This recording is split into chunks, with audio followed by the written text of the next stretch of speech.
My opening keynote at the Channels Forum 2011 addressed the two top issues that the channel had told us in our pre-event survey was of concern to them. The first was the economy and the second was the cloud. Regarding the economy, we are clearly in difficult and uncertain times. Nobody can predict the future. What we can try and do is help guide people as to how to run businesses during these rocky times. We recommended that there's a 60% chance that the economy will continue to muddle through choppy waters. And in that scenario, the IT industry will do pretty well. And we recommend that partners plan for growth in 2012 of at least 10%.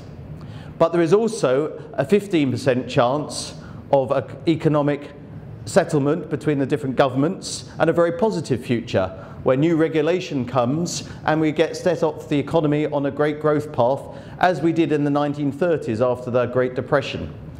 There is a 25% chance, however, of a serious catastrophe, where we fall off the cliff in economic terms, in which case every business will be affected, and IT resellers, we recommend, planned 2012 with a scenario that they might lose 20% of their business next year. They keep that scenario in their drawer, they pull it out if they need to react to a catastrophe. But overall, the IT industry is in great shape. It grew 18% in the first half of this year. The second issue we addressed was the cloud. We talked about the definitions of the public cloud, the private cloud, and we particularly wanted to drive home a few key messages.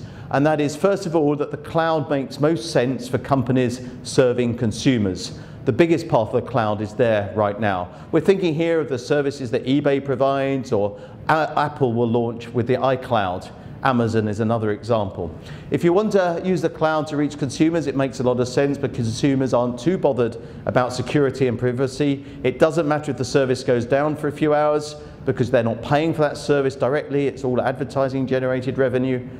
And therefore, the cloud makes sense to reach those millions and billions of users.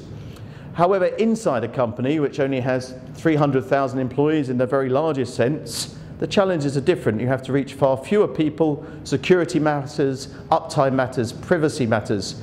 We think the private cloud is probably more effective in most cases than the public cloud. And where the public cloud makes sense, it is if something is being done that is new and not done before inside the organization, if something is broken in IT terms inside the organization and we need to move it out, and also for services that have already been outsourced, payroll being the best example. Indeed, our data shows that ADP, the outsourced payroll company, is in fact the largest cloud company in the world right now. So that gives you a little bit of a summary of what I talked about in that opening presentation. Thank you for your time.